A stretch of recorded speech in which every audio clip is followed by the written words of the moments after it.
តោះកុំថាថ្នាក់ទី10ទី12ហើយអត់ទាន់ចេះកណនីចំនួនម៉ូលេគុលម៉ាស់អីវ៉ាន់ណាតោះចឹងបងប្អូនចង់ចេះអំពីរឿងទាំងអស់ហ្នឹងមកមើលវីដេអូរបស់លោកគ្រូបាទអញ្ចឹងលំហាត់របស់យើងគឺមាន2ឯងគេឲ្យយើងកណនីចំនួនអាតូមចេញពីម៉ូលនៃអាតូមមួយនេះបាទលេខ1គឺ 1.50 ម៉ូលនៃសូយ៉ូមលេខ2គឺ 0.75 ម៉ូលនៃដែកណាបាទអញ្ចឹងដើម្បីកណនីចំនួនម៉ូលេគុលបានគឺយើងត្រូវតាមរូបមន្តបាទ n តូចស្មើ n ធំលើ n a អញ្ចឹងយើងចាំបាន n ធំអញ្ចឹងយើងបោះមកនាំឲ្យ n ធំស្មើ n តូចគុណនឹង n a អញ្ចឹង n តូចហ្នឹងគឺបោះសូយ៉ូមគេឲ្យមក 1.ម៉ានបាទ 1.50 ម៉ូលអញ្ចឹង 1.50 ម៉ូលចំណែកចំនួន n a ហ្នឹងគេហៅចំនួន Avogadro តម្លៃរបស់វាគឺ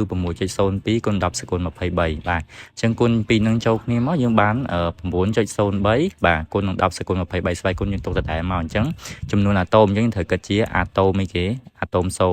ដ្យូមបាទតោះមកលេខ2គឺយើងមាន 0.75 ម៉ូលនៃដែកបាទអញ្ចឹងយើងទៅសេរូបមន្តយកហ្មងទៅគឺ n ធំស្មើនឹងម៉ូលដែកគុណឲ្យ na បាទហើយម៉ូលដែករបស់យើងគឺ 0.75 ម៉ូលបាទគុណឲ្យ na តម្លៃវាដដែល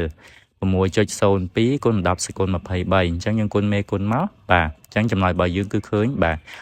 4.515 គុណ10សគុណ23អាតូមអីអ្នកនរគ្នាអាតូមដែកបាទអរគុណ